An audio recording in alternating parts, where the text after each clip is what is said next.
Hi there, welcome back to my channel. This is Anastasia.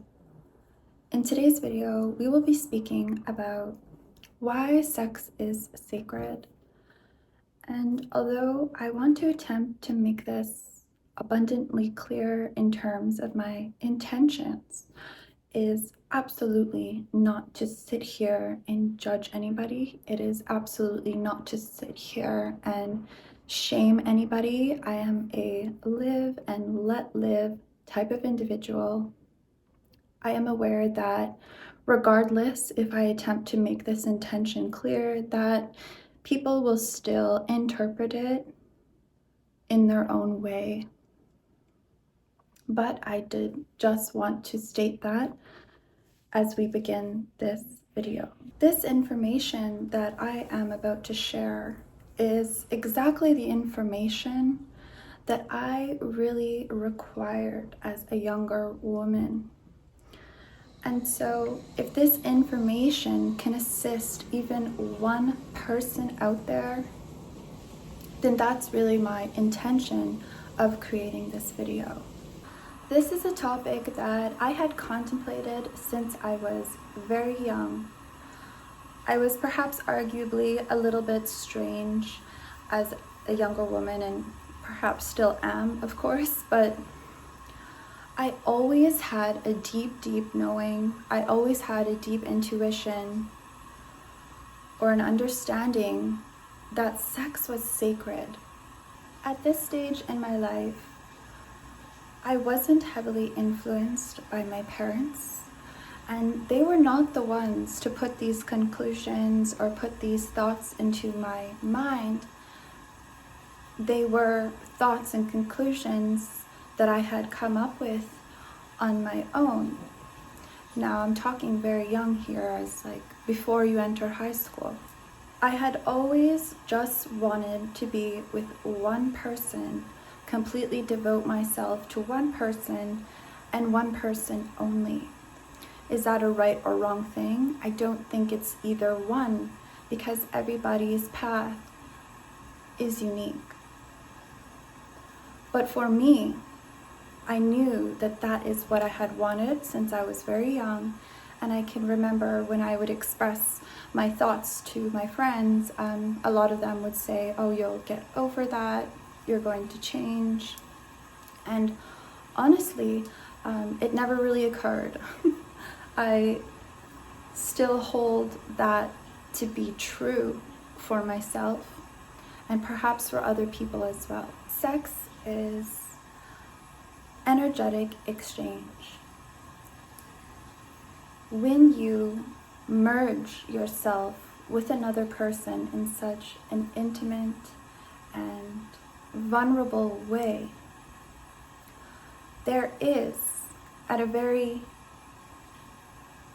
subconscious and almost a subliminal level, an effect that takes upon you from this energetic exchange that you are entering into, right? As women, we function like the moon. And so we are very receptive to impressions. And so really discerning and choosing what sort of impressions you want to be impressed upon you is very important for you. When a woman is young, she is in this virginal state. It's like a blank canvas. Before she enters into a relationship, before she enters into a sexual dynamic, she is like a blank canvas. Nobody has set impressions upon her yet. And so what exactly does that mean? What that means is that when you open your aura, your auric field, up to another person, and particularly in this case, to a man, to a solar being, you absorb his impressions. So this could be characteristics. This could be his qualities. This could be his knowledge. This can be his hobbies. And so a lot of the times we end up taking on those qualities to ourselves. This can be a negative or a positive thing, depending on who this individual is that you allowed to impress upon you. Then what happens is that you now collect this solar shell, and like the moon, you're able to then project that, reflect that solar light that you have now cultivated within you from this solar man. Some men are more solar naturally. Some men are more lunar naturally, the yin and yang polarity. And then sometimes it's not a natural occurrence, but it becomes imbalanced through certain things, whether that be trauma, circumstances, etc., that occur to you throughout your life that shape and shift you. The negative side to opening up your auric field to multiple different influences is that we end up keeping these energetic shells, these solar shells within us that then reflect out to others at a very subconscious level, because since we're not taught this very esoteric information, we aren't aware of what's going on. A woman has collected a lot of different solar shells from multiple partners or whatnot. Unfortunately, her aura becomes very heavy subconsciously to virile men around her. And so subconsciously, she becomes less magnetic and less attractive to those virile men that could subconsciously sense the masculine shells that are weighing on her aura. The auric field can have leakages, and these psychic connections, these leakages that you have now created from these bonds with other people, if they're not properly remedied afterwards, can still allow your sexual energy to be drained into those people even years after you are not in contact with them anymore.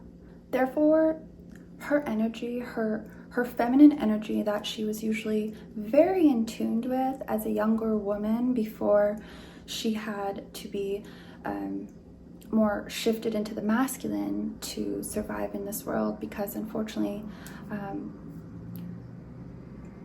it's very difficult to just remain in your feminine energy and survive in today's solar ran based system. The masculine shells makes her seem towards other virile men more masculine, because they can sense that solar energy that she had collected. It makes her energetically seem less feminine towards those men. Similar occurrence can still take place with men, and does so in a little bit of a different manner. For men, they have to be careful about wasting their life force energy, wasting their sexual energy. And so when they are directing this energy and it is not providing them any sort of return, and in a sense that it runs away from them, they become very frustrated from being unable to properly direct their Shakti, that reflects them not being properly able to direct the external Shakti, which is the manifestation of a woman in their life.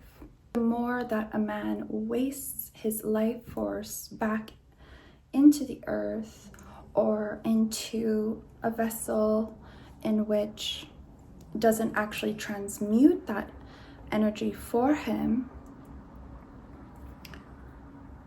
he then becomes less virile over time. Men can function as the passive yin lunar being as well, and they can absorb solar energy from other men or from other women that have solar energy within them. If a man was to get into a sexual relation with a woman who has a lot of masculine shells within her, he has to be in a very virile state in order to be more virile than her past lovers to overcome their impression upon her. Since women absorb yang energy and absorb and imitate impressions that were placed upon them, a woman can actually take a man's knowledge. He can drain him of his wealth, of his energy. And so he still has to be cautious about who he is opening up to if he does not want his energy to be wasted. So as a woman, it becomes crucial to be able to discern between what types of energy you are allowing to affect your auric field, to really understand what it is that you want from this life. If you are a woman seeking spiritual advancement, then being with a partner in which has zero intention or interest in subjects is going to have an impact on your progress. It will reflect the qualities and characteristics at some level of who you decide to be with. And so this is very important. There are ways to remedy these effects, but we will not be getting into that in today's video. Like the painting from Sandro Botticelli, I hope I'm pronouncing that correct, The Birth of Venus. Aphrodite holds one hand over her heart and one hand over her vulva. This photo is filled with esoteric meaning, and we're not going to get into all of it. But for a short interpretation from that, it means that no one that conquers my heart, if you do not win over my heart, you do not have access to my body. And this is beautiful. Your body is sacred. Your energy is sacred. In my opinion, it is not meant to be accessed by everyone or just anyone. Again, this video is in no way meant to shame anyone, control anyone. Do what's right for you. Every path is unique. But if this information can touch somebody, perhaps a younger woman, that's what it's for. That's it for today, guys. I really wanted to bring up this subject. These types of topics are very sensitive. These types of topics are difficult to speak about. I'm not here to be liked, but I will share my experience and I will share my opinions, regardless if people dislike it, agree, or disagree. With that being said, thank you very much for tuning into this video today. If it did happen to provide any sort of value or get your mind thinking, contemplating, please do consider helping this channel by giving the video a little like, or perhaps subscribing to my YouTube channel so you can be a part of this journey as it grows and not miss out on my next video. Thank you very much, and I'm wishing you a beautiful day, evening, or night, wherever you are on this floating rock.